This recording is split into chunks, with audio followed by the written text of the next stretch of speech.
Last time ਆਪਾਂ discuss ਕਰ ਰਹੇ ਸੀ यूनिट नंबर 4 ਇਲੈਕਟ੍ਰੋਮੈਗਨੈਟਿਕ ਇੰਡਕਸ਼ਨ ਦੇ ਬਾਰੇ ਹੈ ਨਾ ਰਿवीजन टॉपिक ਦੇ ਵਿੱਚ ਅਸੀਂ ਡਿਸਕਸ ਕਰ ਰਹੇ ਸੀ। तो ਅੱਜ ਅਸੀਂ ਇਹਦੇ ਵਿੱਚ ਦੋ ਟੌਪਿਕਸ ਨੂੰ ਡਿਸਕਸ ਕਰਾਂਗੇ। ਇੱਕ ਆਏਗਾ सेल्फ इंडक्शन टॉपिक और दूसरा है म्यूचुअल इंडक्शन। तो क्योंकि बेटा बेसिकली चाहे सेल्फ इंडक्शन है चाहे म्यूचुअल इंडक्शन है, इन्हां दा बेसिक प्रिंसिपल है इलैक्ट्रोमैग्नेटिक इंडक्शन कि जदों भी किसी सर्किट दे नाल या कॉइल दे नाल मैग्नेटिक फ्लक्स चेंज करेगा तो इंड्यूस्ड ईएमएफ पैदा होएगा। तो हुण जदों असीं सैल्फ इंडक्शन की गल करते हैं तो सैल्फ इंडक्शन दे विच बेटा तुसीं सोच के देखो कि अगर तुहाडे सामने तुहाडे कोल एक सॉलिनॉइड है, तो अगर तुसीं इस सॉलिनॉइड के थ्रू करंट आई फ्लो करते हैं, तो अगर इस सॉलिनॉइड के थ्रू फ्लो करने वाले करंट की वैल्यू आई है तो अंडरस्टूड है कि इस सॉलिनॉइड के अंदर मैग्नेटिक फील्ड एस्टैब्लिश हो जाएगा, मैग्नेटिक फील्ड एस्टैब्लिश हो जाएगा।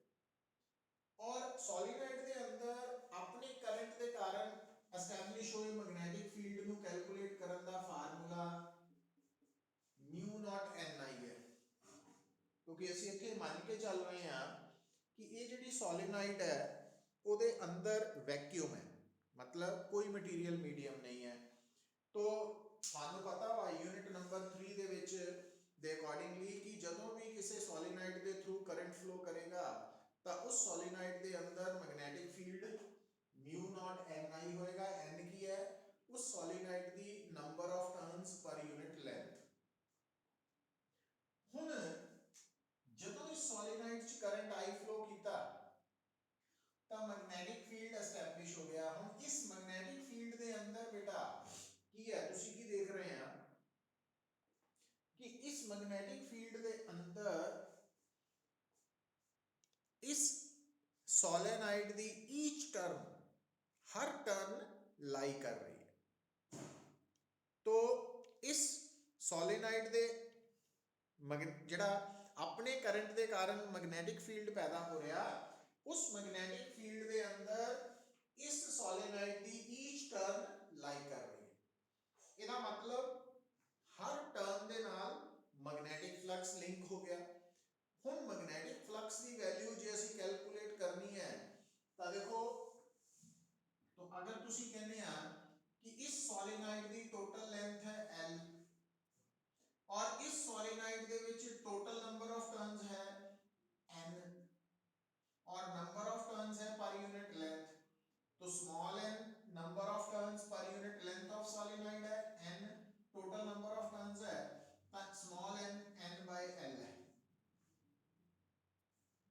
तो आ रिलेशन है।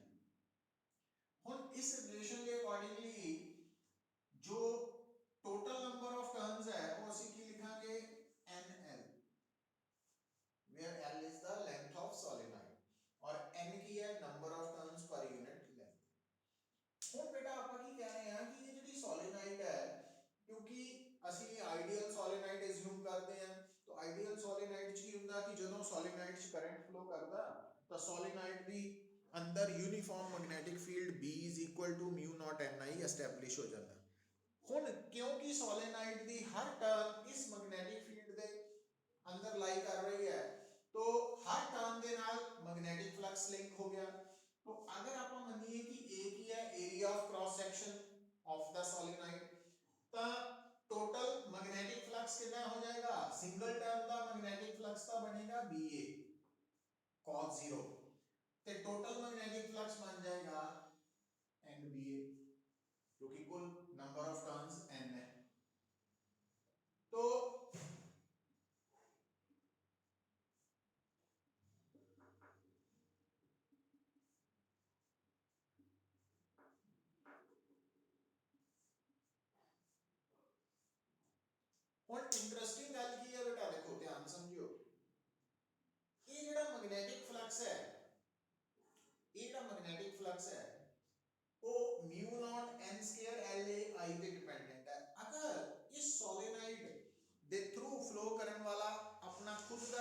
चेंज हो रहा, मतलब ये करंट अगर चेंज करेगा तो मैग्नेटिक फ्लक्स चेंज होएगा। और ईएमआई इलेक्ट्रोमैग्नेटिक इंडक्शन कंसेप्ट की कहना कि ਜਦੋਂ भी मैग्नेटिक फ्लक्स चेंज करेगा इंड्यूस्ड ईएमएफ पैदा होएगा। तो मींस कि ਜਦੋਂ भी किसी भी कॉइल के थ्रू या किसी भी सोलेनोइड के थ्रू फ्लो करने वाला खुद तक अपना करंट चेंज ਹੁੰਦਾ ਤਾਂ उस कॉइल ਦੇ ਵਿੱਚ इंड्यूस्ड ईएमएफ पैदा हो ਜਾਂਦਾ। और वो इंड्यूस्ड ईएमएफ कितना पैदा ਹੁੰਦਾ बेटा, तो ਉਹਦੇ ਲਈ ਤੁਸੀਂ याद रखना कि magnetic flux directly proportional to current है, मतलब किसी भी कॉइल जितना ज्यादा करंट होएगा उतना ज्यादा मैग्नेटिक फ्लक्स होएगा। इस प्रोपोर्शनैलिटी साइन ਨੂੰ ਅਸੀਂ हटा के लिखांगे कांस्टेंट ऑफ प्रोपोर्शनैलिटी, तो ਇਹਨੂੰ ਅਸੀਂ ਕਹਿੰਦੇ ਆ सेल्फ इंडक्टेंस।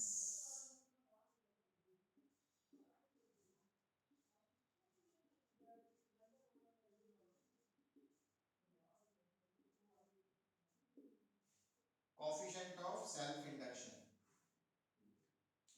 ਹੁਣ तो अगर तुसी इस इक्वेशन ਨੂੰ ਇਹਦੇ ਨਾਲ ਇਕੁਏਟ ਕਰੋ तो 5 i i, तो ਇਹਦਾ मतलब सोलेनोइड ਦੀ सेल्फ इंडक्टेंस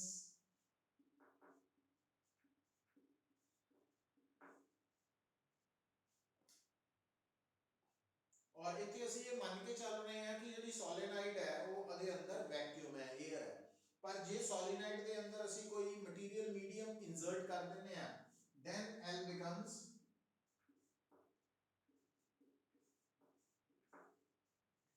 आ बन जाएगी। और म्यू आर की है इथे जिस मीडियम ਨੂੰ ਅਸੀਂ मटेरियल मीडियम ਨੂੰ इंसर्ट ਕੀਤਾ ਅਸੀਂ सोलेनोइड ਦੇ अंदर उसकी रिलेटिव परमेबिलिटी है। और वो ਤੁਹਾਨੂੰ पता होना चाहिए यूनिट नंबर 3 ਦੇ ਵਿੱਚ ਅਸੀਂ पढ़ चुके हैं कि ਜਿਹੜਾ डायमैग्नेटिक मटेरियल है ਉਹਦੇ ਲਈ म्यू आर लेस देन 1 है, अगर पैरामैग्नेटिक है तो म्यू आर ग्रेटर देन 1 है, अगर फेरोमैग्नेटिक है तो mu R much greater than 1 है ना, तो वो थानू पता होना चाहिए। अच्छा एक गल होर बेटा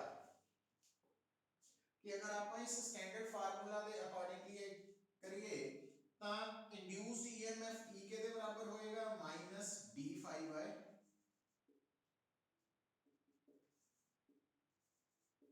ਹੁਣ फाई की वैल्यू है एल आई, एल कांस्टेंट है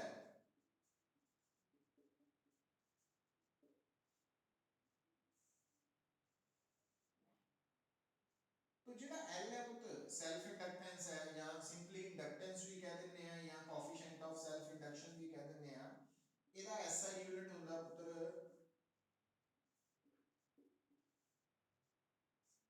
हेनरी, तो ਇਹਦਾ SI यूनिट हेनरी।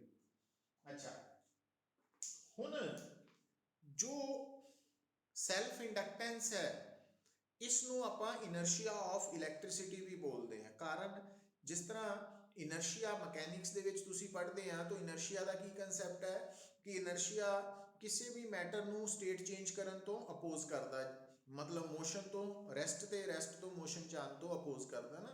उसी तरह नाल जो सेल्फ इंडक्टेंस है तो इसनों इनर्शिया ऑफ इलेक्ट्रिसिटी क्यों बोलते हैं, क्योंकि ये की कर रहा इनर्शिया जिस तरह मैकेनिकल स्टेट ਨੂੰ चेंज ਕਰਨ ਤੋਂ रोक रहा, उसी तरह नाल जो इंडक्टेंस है इनू इनर्शिया ऑफ इलेक्ट्रिसिटी इस करके बोलते हैं क्योंकि अगर किसी कॉइल च करंट चेंज हो रहा तो सेल्फ इंडक्टेंस उस करंट ਨੂੰ चेंज होने तो रोक रही है, मतलब ਜਿਹੜਾ इंड्यूस्ड ईएमएफ पैदा हो रहा ना उस इंड्यूस्ड ईएमएफ के कारण जो इंड्यूस्ड करंट पैदा होएगा कॉइल च वो इंड्यूस्ड करंट ਜਿਹੜਾ अपनी डायरेक्शन ਨੂੰ अकॉर्डिंग टू लेंसेज ला इतना सैट करेगा कि वो इंड्यूसिंग करंट आई ਨੂੰ चेंज होने तो रोकेगा।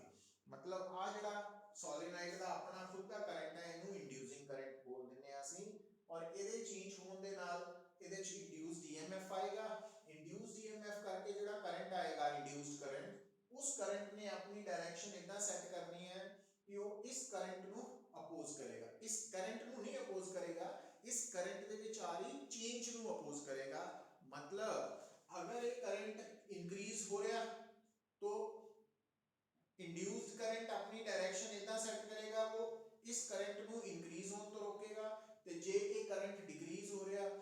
अपनी डायरेक्शन इतना सेट करेगा कि ਉਹਨੂੰ डिक्रीज होने तो रोके। तो ये है ऑल अबाउट सेल्फ इंडक्शन। तो इस तक समझ आ रही है समूहन? Yes, sir. चिराग, नाउ देखो बेटा, हुन ਇਹਦਾ ਸੈਕੰਡ ਪਾर्ट है। तो आ ਤੁਹਾਡੀ आ गई expression for self inductance for long solenoid और induced EMF for self induction ਦੇ ਵਿੱਚ सेल्फ इंडक्टेंस ਦੀ ਰਿਲੇਸ਼ਨ आ गया। फ्लक्स एंड सेल्फ इंडक्टेंस ਦੇ ਰਿਲੇਸ਼ਨਸ है, ਇਹ न्यूमेरिकल पर्पस ਲਈ इंपॉर्टेंट है। और ਹੁਣ ਅਸੀਂ ਜਿਹੜੀ ਗੱਲ ਕਰਨੀ ਹੈ ਉਹ ਹੈ म्यूचुअल इंडक्शन।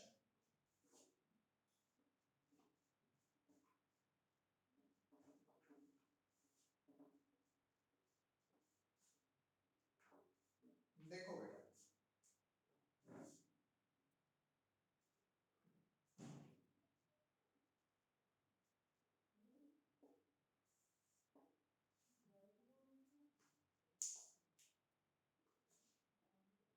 जो म्यूचुअल इंडक्शन फिनोमिना है ਇਹਦੇ ਵਿੱਚ ਕੀ ਹੁੰਦਾ बेसिकली कि से देयर आर टू कॉइल्स, मतलब एक राइट कॉइल है एक लेफ्ट कॉइल है ना, दो कॉइल्स है। तो अगर बेटा ਅਸੀਂ ਕੀ ऑब्जर्व करते हैं कि राइट कॉइल ਦੇ ਵਿੱਚ फ्लो ਕਰਨ ਵਾਲਾ करंट अगर चेंज हो रहा ਤਾਂ ਉਸ ਦੇ लेफ्ट प्लेस्ड कॉइल ਚ इंड्यूस्ड ईएमएफ पैदा हो रहा। मतलब इंड्यूस्ड ईएमएफ जो कॉइल ਚ पैदा हो रहा, अगर उसके पैदा होने का कारण ਉਹਦਾ खुद ਦੇ अपने करंट का चेंज होना वा उस कॉइल ਦੇ, फिर ਤਾਂ है सेल्फ इंडक्शन। पर अगर कॉइल ਦੇ ਵਿੱਚ ਜਿਹੜਾ करंट चेंज हो रहा ਉਹਦੇ चेंज होने का कारण की है, उसकी नेबरिंग कॉइल ਦੇ करंट का चेंज होना, तो फिर है म्यूचुअल इंडक्शन। तो म्यूचुअल इंडक्शन जो कंसेप्ट है ਇਹਦਾ कंसर्न दो कॉइल्स ਦੇ ਨਾਲ, दो कॉइल्स ਦੇ ਨਾਲ। तो म्यूचुअल इंडक्शन ਦੇ ਵਿੱਚ बेटा डील करते वक्त ਅਸੀਂ ਕੀ ਕਰਦੇ ਹਾਂ कि जिस कॉइल ਦੇ ਵਿੱਚ इंड्यूस्ड ईएमएफ पैदा हो रहा है ना, वो सेकेंडरी कॉइल है और ਉਹਦੀ नेबरिंग कॉइल ਜਿਹਦੇ करंट करके हो रहा उस कॉइल ਨੂੰ प्राइमरी कॉइल बोलते हैं। तो प्राइमरी सेकेंडरी ये दो कॉइल्स इन्वॉल्व होंदियां म्यूचुअल इंडक्शन ਚ। तो ਹੁਣ ਜਦੋਂ ਤੁਸੀਂ म्यूचुअल इंडक्शन की गल कर रहे हैं तो इत्थे बेटा ਜਿਹੜੀਆਂ दो कॉइल्स है, एक प्राइमरी है और एक सेकेंडरी कॉइल है। तो ये एक्चुअली तो इंटरचेंजेबल है, पर किनु प्राइमरी बोलना किनु सेकेंडरी, मतलब जिस कॉइल का करंट चेंज हो रहा वो अगर साडे लिए प्राइमरी है तो ਉਹਦੀ नेबरिंग कॉइल ਜਿਹਦੇ ਚ इंड्यूस्ड ईएमएफ पैदा हो रहा वो सेकेंडरी होगी। तो ਹੁਣ बेटा ਇਹਦੇ ਵਿੱਚ अगर प्राइमरी करंट है IP, तो इस प्राइमरी करंट करके जो मैग्नेटिक फील्ड पैदा हो रहा उस मैग्नेटिक फील्ड के कारण सेकेंडरी कॉइल नाल फ्लक्स लिंक हो रहा। तो हम जेड़ा फ्लक्स लिंक हो रहा फाई एस, तो जिस तरह आप लास्ट टाइम लिखा सी सेल्फ इंडक्शन की phi directly proportional to I है, तो इत्थे phi is directly proportional to I P है और प्रोपोर्शनलिटी साइन को हटा के आप की लिखांगे एम। एम है कोएफिशिएंट ऑफ म्यूचुअल इंडक्शन।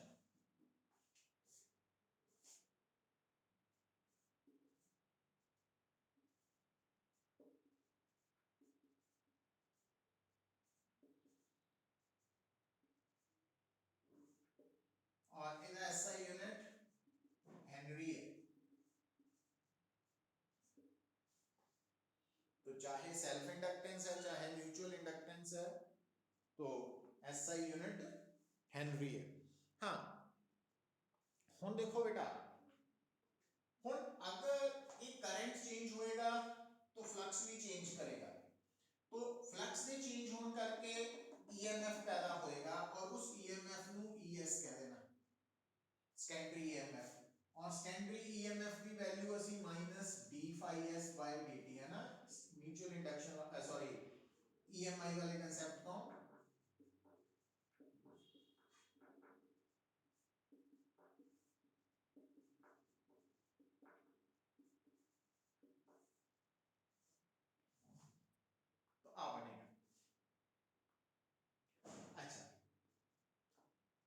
बेटा मतलब ये फार्मूलाज भी इंपॉर्टेंट है, पर उस तो अगली गल देखो,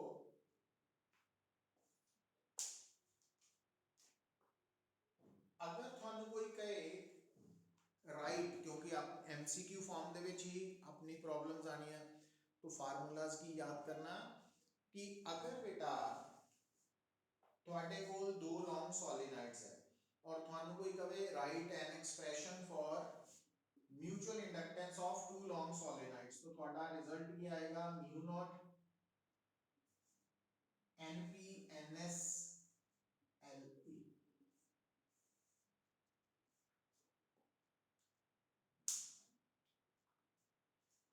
NPNSLE। ਹੁਣ बेटा ਇਹਦੇ ਵਿੱਚ ਤੁਸੀਂ ਜਿਹੜੀ ਗੱਲ याद रख ਲੈਣੀ ਉਹ ਕੀ है कि NP ਦਾ मतलब ਕੀ है, NP का मतलब है number of turns per unit length in primary coil, NS का मीनिंग है number of turns per unit length in secondary coil, L और E। हुन क्योंकि गल सुनो, हुन क्योंकि म्यूचुअल इंडक्शन का कंसेप्ट जो है ये रिलेटेड है दो कॉइल्स के नाल। हुन दो कॉइल्स है, प्राइमरी कॉइल सेकेंडरी कॉइल, तो L का मतलब की है, L और A का मीनिंग तुसी इदां याद रख लेना बेटा कि प्राइमरी और सेकेंडरी जिहड़ियां दो कॉइल्स है जिन्हां दे नाल असीं ये सॉलिनॉइड्स है बेसिकली, तो जिन्हां दे नाल रिलेटेड म्यूचुअल इंडक्टेंस की एक्सप्रैशन लिखनी है उहदे च L और A की लेना तुसीं, दोनों विचों जिहड़ी भी कॉइल स्मॉलर है, जिहदी भी लेंथ स्मॉलर है वो लेंथ लेनी है, और जिसका भी area of cross section smaller है वो ए है। मींस अगर प्राइमरी सेकेंडरी कॉइल्स दोनों की लेंथ बराबर है या area of cross section equal है फिर तो कोई प्रॉब्लम नहीं, पर जे दोनों विचों किसी दी भी प्राइमरी सेकेंडरी चो किसी भी कॉइल की लेंथ छोटी है, एक दी बड़ी है, एक दा एरिया ज्यादा एक दा घट है, तो एल ए का मतलब है दोनों विचों स्मॉलर लेंथ और ए का मतलब है दोनों विचों smaller area of cross section है ना। ये पॉइंट नोट करना बड़ा इंपॉर्टेंट है, क्योंकि जो न्यूमेरिकल नाल डील करोगे तो ये डिफरेंस तुहानू पता होना चाहिए, तो आप प्रॉपर वैल्यू न्यूमेरिकल च सबस्टिट्यूट कर सकते हैं कि एल का की मतलब है। सो और अगर मान लो जिहड़ियां दो कॉइल्स है उन्हां दे विच जिहड़ा मटीरियल मीडियम है, फिर असीं एम की वैल्यू की लिख देनी है,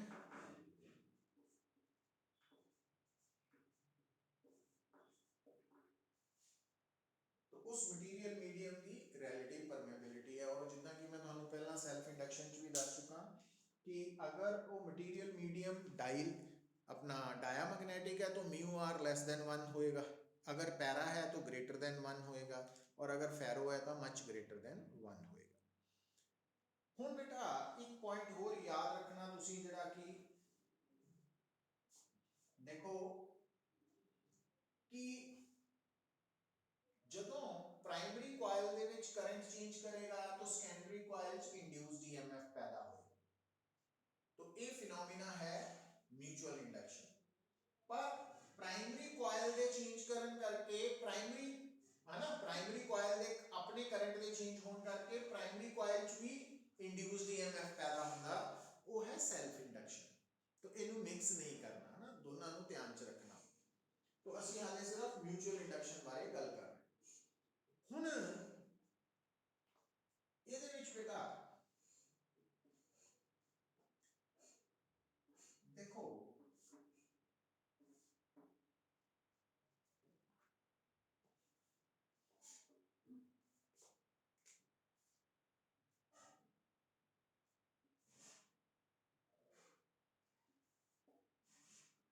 जो ट्रांसफॉर्मर है ना,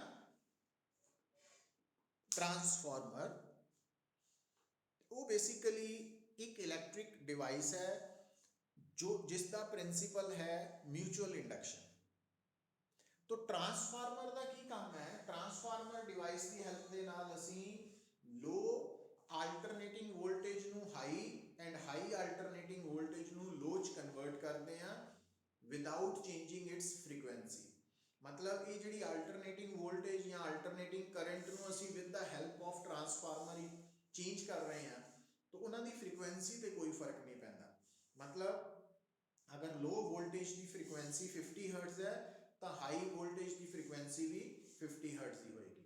पर एक गल याद रखो कि जिहड़ा ट्रांसफार्मर है वो डीसी वोल्टेज लिए ऑपरेट नहीं करेगा, क्योंकि म्यूचुअल इंडक्शन प्राइमरी करंट का चेंज होना जरूरी है, ताई सैकेंडरी कॉइल दे विच ईएमएफ पैदा होएगा। तो डीसी वोल्टेज अगर असी अप्लाई करते हैं तो ਉਹਦੇ ਲਈ बेटा ट्रांसफार्मर ओपन सर्किट बिहेव करेगा ना। ये छोटे छोटे पॉइंट्स है। मतलब अगर मैनू कोई कहे कि आप 50 वोल्ट डीसी अप्लाई करती है ट्रांसफार्मर के इनपुट तो आउटपुट च जीरो रहेगी, उत्थे कोई वोल्टेज नहीं आएगी डीसी वोल्टेज।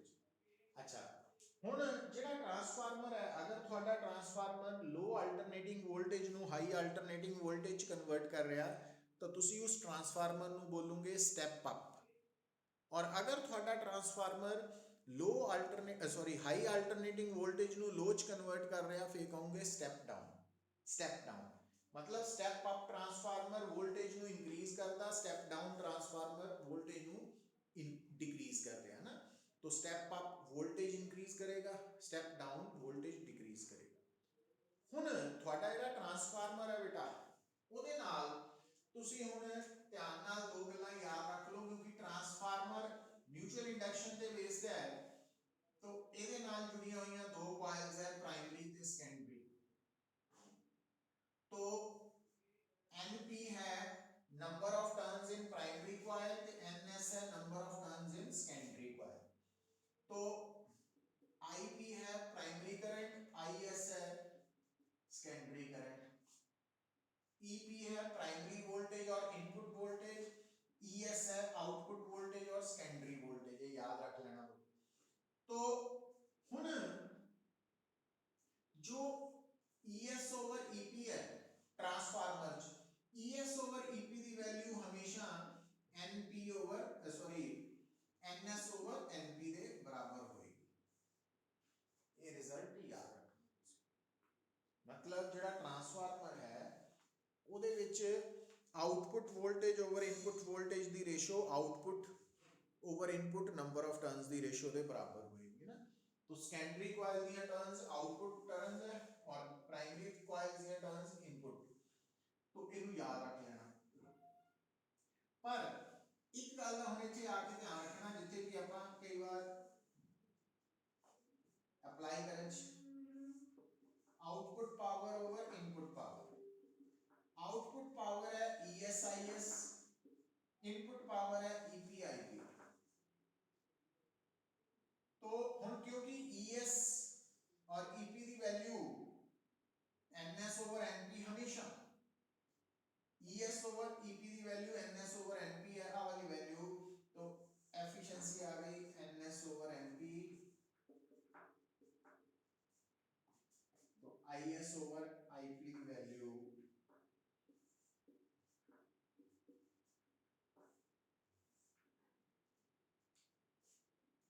तो एफिशिएंसी। हुण इह ध्यान दिओ पुੱਤ, जिहड़ा तुहाडा ट्रांसफार्मर है जे तां आइडियल ट्रांसफार्मर है तो उसकी एफिशिएंसी होएगी 100%, पर जे रियल ट्रांसफार्मर है तो उसकी एफिशिएंसी लैस दैन 100% होएगी, क्योंकि transformer they which different types of energy losses होंदे है, जिद्दां फ्लक्स लीकेज है, दैन आयरन लॉस है। आयरन लॉस क्यों है? क्योंकि ट्रांसफार्मर की प्राइमरी सेकेंडरी कॉइल्स जिस कॉमन कोर के उपर वाउंड कीतियां हुई वो आयरन का बनिया, तो वो एडी करंट्स करके हीट एनर्जी पैदा हो रही है, वो लॉस इलैक्ट्रिक एनर्जी का। और कॉपर लॉस है, कॉपर लॉस का कारण की है कि primary secondary coils copper material दी बनिया ना, तो जो इन्हां चों करंट पास करेगा तो हीटिंग इफेक्ट ऑफ करंट करके कुछ हीट पैदा होएगी, एनर्जी लॉस कंसीडर होएगा। इस तो इलावा हिस्टैरिसीस लॉस है, इस तो इलावा जो है मैग्नेटोस्ट्रिक्शन है, कि जिहड़ा कोर ऑफ ट्रांसफार्मर है ना, इहदियां डायमेंशनस चेंज होंदियां रहिंदियां, क्योंकि इहदे अराउंड जिहड़ी असी प्राइमरी सेकेंडरी कॉइल्स वाउंड कीतियां वा, तो उन्हां चों जदों AC करंट पास हुंदा तां उहदे करके मैग्नेटिक फील्ड चेंज हुंदा, मैग्नेटिक फ्लक्स दे चेंज होण करके तो इहदियां फिजिकल डायमेंशनस चेंज होंदियां कोर दियां, तो उहदे कारण करके भी एनर्जी लॉस होंदा, मैग्नेटोस्ट्रिक्शन। ये याद रखने हैं तुसीं, है ना।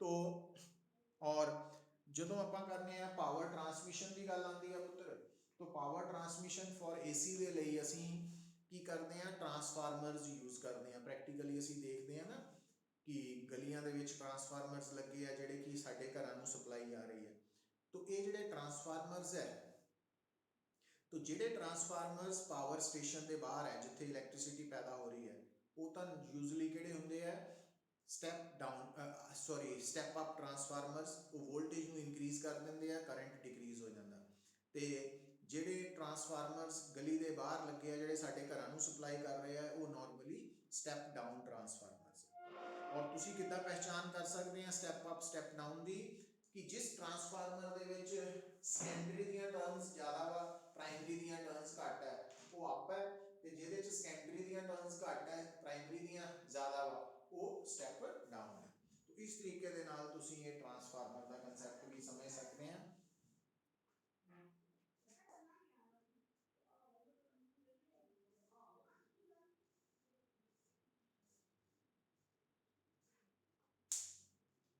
और ਜਿਹੜਾ ਟਰਾਂਸਫਾਰਮਰ ਹੈ तो ਇਹਦੇ ਵਿੱਚ ਬੇਟਾ ਵੀ ਯਾਦ ਰੱਖ ਲੈਣਾ कि क्योंकि ट्रांसफार्मर एसी वोल्टेज ਨੂੰ एसी करंट ਨੂੰ चेंज करदा तो जो इनपुट और आउटपुट वोल्टेज ऑफ ट्रांसफार्मर है ना ਇਹਦੇ ਵਿੱਚ 180 डिग्री फेज डिफरेंस ਹੁੰਦਾ 180 डिग्री फेज डिफरेंस ਦਾ मतलब है कि इनपुट ਦੇ ਵਿੱਚ जो क्रेस्ट है वो आउटपुट ਚ ट्रफ हो जाएगी मतलब ये सिंपली ਤੁਸੀਂ याद रख लेना कि ट्रांसफार्मर ਦੇ ਵਿੱਚ म्यूचुअल इंडक्शन ਦੇ ਕਾਰਨ इनपुट और आउटपुट वोल्टेज कितना फेज डिफरेंस ਹੁੰਦਾ 180 डिग्री फेज डिफरेंस मतलब क्रेस्ट आउटपुट ਚ ट्रफ हो ਜਾਂਦੀ है और ट्रफ आउटपुट ਚ क्रेस्ट बन जाती है बस तो ट्रांसफार्मर ਦੀ इनपुट आउटपुट वोल्टेज ਦਾ फेज डिफरेंस 180 डिग्री है तो ਇਹਨੂੰ याद रख लेना इंपॉर्टेंट है तो इन्नी गल समझ लगी आज पुत्र चिराग